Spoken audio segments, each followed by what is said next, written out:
السلام عليكم ورحمة الله وبركاته. حبايبي عاملين ايه؟ يا رب تكونوا في احسن حال. النهارده ان شاء الله هنعمل العجينة دي، عجينة متعددة الاستخدامات. عجينة ممكن تعملي منها صابون سائل، ممكن تعملي منها برسل جل، ممكن تعملي منها شامبو للسجاد، شامبو للبطاطين. ممكن تغسلي منها الارضيات، السيراميك. تحطيها كده كعجينة كده هوت للملابس البيضاء، تنقعي فيها الملابس البيضاء، لحاجات كتيرة جدا. عشان نعمل العجينة دي ان شاء الله الاول هنسمي الله ونصلي على رسول الله، اللهم صل وسلم وبارك على سيدنا محمد وعلى اله وصحبه اجمعين. كمان يا ريت لو عجبك الفيديو ما تنسيش تعملي لي لايك وشير واشتراك في القناه وفعلي الجرس عشان يوصلك مني كل جديد. نبدا على بركه الله. بسم الله الرحمن الرحيم. اول حاجه هحتاج صابون البلدي اللي احنا عاملينه سوا، وهتلاقيه على قنوات كتير جدا بالهبل الناس عاملاه.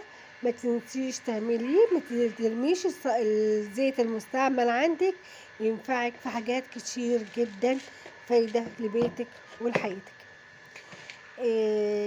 ده صابون بلدي عاملينه من الزيت المستعمل، طريقته بسيطة جدا وموجودة على قنوات كتيرة.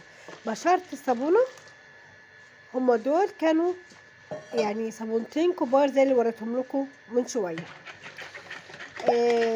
بشرتهم وحطيت عليهم ميه سخنه قوي عشان خاطر نسيحهم. يعني عندك ممكن تحطيهم في ميه سخنه قوي، ممكن تحطيهم على البوتاجاز حبه ميه في حله كده هو تقديما ما بنستخدمهاش في الاكل. تحطيها على البوتاجاز هتفك بسرعه وتسيح بسرعه، كده برضو هتسيح وتفك بسرعه. كده اهو بعد تقليب فتره كده اهو بصوا وصل لغايه فين، بصوا وصل القوام ازاي. كده سيحنا الصابون خالص. هنحط عليه بقى حبة بقى من المكونات عشان يوصل بالعجينة اللي احنا عملناها.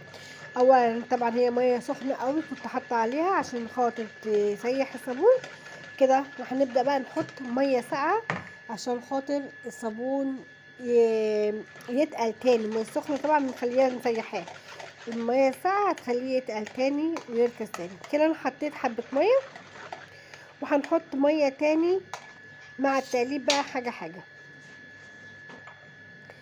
اول حاجه هنجيب كوبايه، طبعا احنا هنحتاجه ميه كتير، فانا مش هحط في الكوبايات كل شويه حاجه ونحطها على العجينه.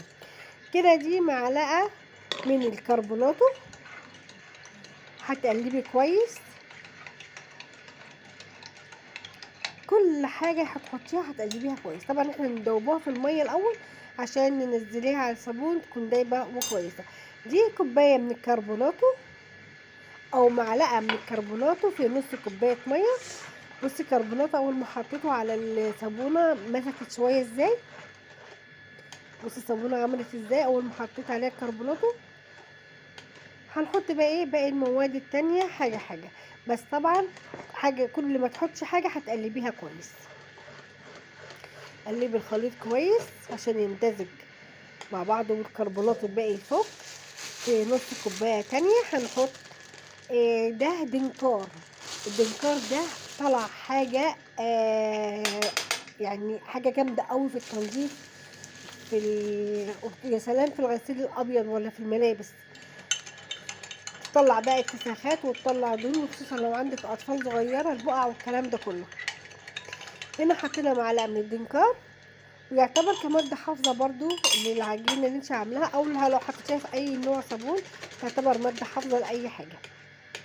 طبعا احنا عارفين الدنكار ده اللي هو اسمه ملح المش، اللي هو بيحطوه عشان الحاجه ما تدوتش، يعني المش والكلام ده.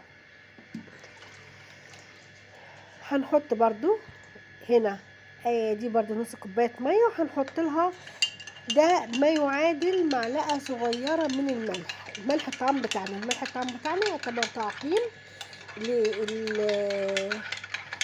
لأي حاجة هتحطيه فيها عليها صابون مثلا كده، ده يعتبر تعقيم، وكمان بيدي لزوجة للحاجة اللي انت شغالة فيها. برضو هتحطي حاجة حاجة ونقلب. طبعا انا بقطع الفيديو بس انا كل حاجة بديها وقتها في التقليب. ده هنا كوبايه من الكلوركس الالوان اللي عملناه مع بعض على القناه، كوبايه من الكلوركس الالوان هتتحط على الخليط. وطبعا الصابون اساسا كنت عاملاه بالكرور. هنا كمان ده كوبايه من الصابون السائل الخام بتاع الشركات اللي برضو عاملينه مع بعض على القناه. ده اللي معمول بالسلفونيك والتكسابون والكلام ده. ده برضو فيه مواد حافظه كويسه جدا، هتحافظ لك على الصابون لو عادت لك فتره. شفتي بقى شلالات اللايك ده؟ يا ريت تعملي لايك وما تنسينيش في اللايك. حلو ينبوع اللايك ده. برضو هنقلب الخليط كويس جدا.